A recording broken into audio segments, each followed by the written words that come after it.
तो दोस्तों, आज तक हमने प्रेरणादायी और सफलता की कहानी सुनी और आज हम एक नई कहानी सुनेंगे जिसका नाम है राजा की प्रेम कहानी। ये तो कहानी सुनने के बाद ही पता चलेगा, तो चलिए सुनते हैं राजा की प्रेम कहानी।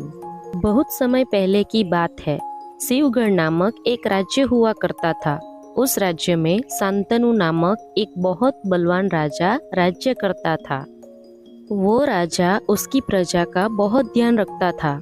उस राजा के दूसरे राज्य के साथ भी अच्छे संबंध थे, इसीलिए दूसरे राज्य से भी उनके लिए कुछ न कुछ भेंट आती रहती। राजा कभी कभी अपनी प्रजा किस तरह से रहती है ये देखने के लिए राज्य में राज्य विहार के लिए खुद जाते और संतुष्टि न मिलने पर उसका न्याय भी खुद ही करते थे। लेकिन राजा खुद की जिंदगी में उलझे हुए थे, क्योंकि राजा की 3 पत्नियां थी। तीनों रानी बहुत सुंदर थी, लेकिन राजा को सिर्फ 2 पत्नियों से प्यार था। राजा प्रजा का तो अच्छा ध्यान रखते थे, लेकिन पत्नियों में सिर्फ 2 ही पत्नियों का ध्यान रखते और तीसरी पत्नी को प्यार नहीं करते थे।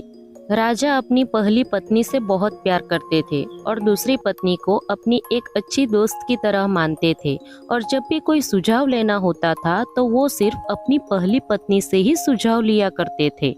राजा अपनी तीसरी पत्नी से बिल्कुल भी प्यार नहीं करते थे, लेकिन तीसरी पत्नी उनको बहुत प्यार करती थी। राजा हमेशा कुछ न कुछ कामों में उलझे रहते और तीसरी पत्नी को प्यार ही नहीं करते थे। राजा को शिकार करने का बहुत शौक था। कभी कभार तो वो जंगल में पूरा दिन निकाल देते शिकार करने में। एक दिन राजा की तबीयत बहुत ही खराब हो गई, और इतनी खराब हो गई कि उनके बचने की बहुत ही कम उम्मीद रह गई, और राजा की एक इच्छा थी कि वह अकेले नहीं मरना चाहते थे। इसीलिए उन्होंने अपनी पहली पत्नी को बुलाया और कहा कि तुम मेरे साथ ऊपर भगवान के पास चलो। तो पहली पत्नी ने साफ मना कर दिया। उसने कहा कि मैं तो अभी जीना चाहती हूँ, मैं आपके साथ नहीं चलूंगी। उसके बाद राजा ने अपनी दूसरी पत्नी को याद किया। जब दूसरी पत्नी को पता चला कि राजा अपने साथ उसको ले जाना चाहते हैं, तो वह खुद राजा के पास गई और बोली, मैं आपके साथ नहीं जाऊंगी, मैं तो अभी जवान हूँ और मैं आपके मर जाने के बाद दूसरी शादी कर लूंगी। यह सुनकर तो राजा बहुत ही निराश हो गए। यह सब सुनकर राजा इतने दुखी हुए कि मन ही मन निराश हो गए, और उन्होंने अपनी तीसरी पत्नी को बुलाया ही नहीं और तीसरी पत्नी के बारे में सिर्फ सोच ही रहे थे कि वह तीसरी पत्नी को किस मुंह से बुलाए।